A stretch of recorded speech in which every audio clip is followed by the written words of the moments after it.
Selamat datang ke Kompleks Belia Dana Sukan untuk kami bawakan kepada anda aksi siaran secara langsung pasukan USMFC dan juga KL City. Untuk dilarikan, namun 3 pemain yang perlu dilepasi, lalu bola dengan pegangan yang dilakukan memberikan ruang kepada USM untuk mendapatkan jaringan. Hasil dari sentuhan penyudah Haikal Adam. Mahu Supri Syamil terlepas dari kawalannya itu. Nazri Yunus diasak, tetapi terlepas. Dan inilah yang ditunjukkan, dibuktikan oleh Afiq Adwa. Jenel Amida masuk ke tengah, namun agak sedikit jauh bola dari kaki dan Amidah. Terus saja dilarikan di situ oleh Muazzim Syakri untuk jaringan yang ketiga. Satu lagi kesilapan yang berlaku di situ. Counter attack dari Muazzim Syakri kali ini tidak berhasil.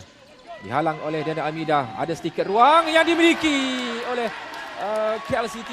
Ringan itu dapat untuk dilakukan oleh Syahid Ajid. Yang akan dilakukan di situ oleh USM dengan melepaskan satu rembatan deras dari ketua pasukan Izzat Akyudin. Ke dalam dari KL City dan Dinesh Kumar untuk jaringan kedua. Kira mereka tidak mahu berlengah-lengah untuk mencari ruang bagi menghasilkan jaringan.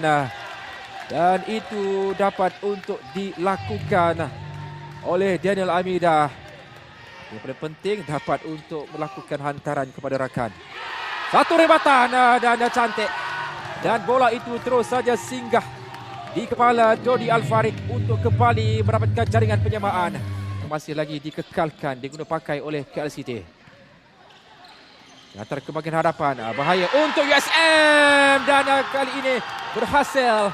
Akhirnya perancangan yang dilakukan oleh Jerry Dinesh Pereira ini membuahkan hasil, memberikan jaringan kelima, jaringan kelebihan untuk KL City di depan memimpin perlawanan buat kali yang pertama. Dan kemenangan ini diraih dengan keputusan penuh USM FC 4, KL City FC 5.